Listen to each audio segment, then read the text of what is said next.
So for this exercise, we're going to be doing a dead bug. All right, I'm going to show you the setup first, and then there's several variations that I'm going to go through for each video so that you can see the different variations to make it easier or harder. For this one, we're going to start with the easiest variation. Okay, so for the setup, you're going to be on your back.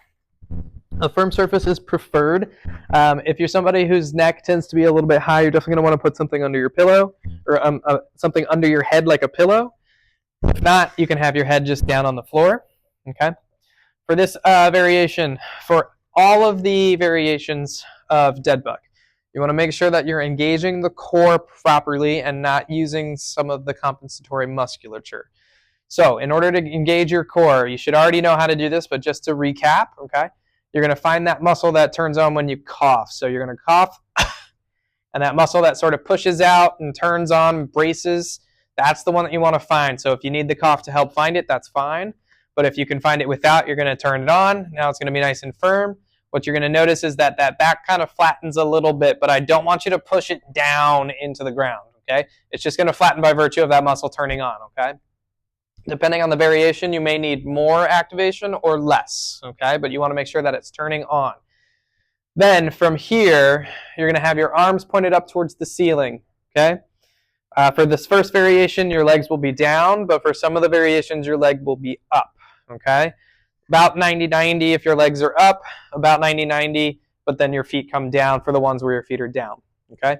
Either way, that core stays on, all right? And then you're going to move one arm and one leg at a time, or one leg or one arm by themselves, okay? When you're doing this exercise, you want to make sure that your pelvis stays flat. So as you drop one arm or you drop a leg, you're not just twisting and going towards that side or going towards that side at the top. Okay? Everything needs to be nice and stable. So basically, your torso is not moving or changing as you're moving your legs or your arms or both opposites.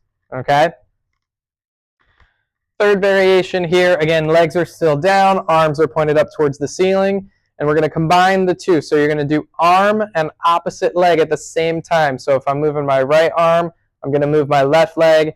If I'm moving my left arm, I'm going to move my right leg at the same time. So we're going to drop left arm and right leg, keeping that core on nice and tight, not allowing you to lose it or rotate. And then you're going to come back up. Once you're back up, you can relax, re-engage, and drop the opposite direction. Left arm, right leg, and back up.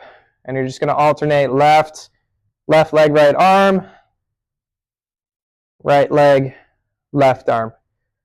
Again, now for you guys here, I'm picking my leg up a little bit so that I'm not catching my shoe on the ground. At home, you're going to want to slide along the ground, okay? So I'll try to do it as best I can here, but you're going to slide, keeping your heel down, and slide on the way back up. So at home, a sock or something under your shoe like a towel to help it slide a little better will be better. Okay?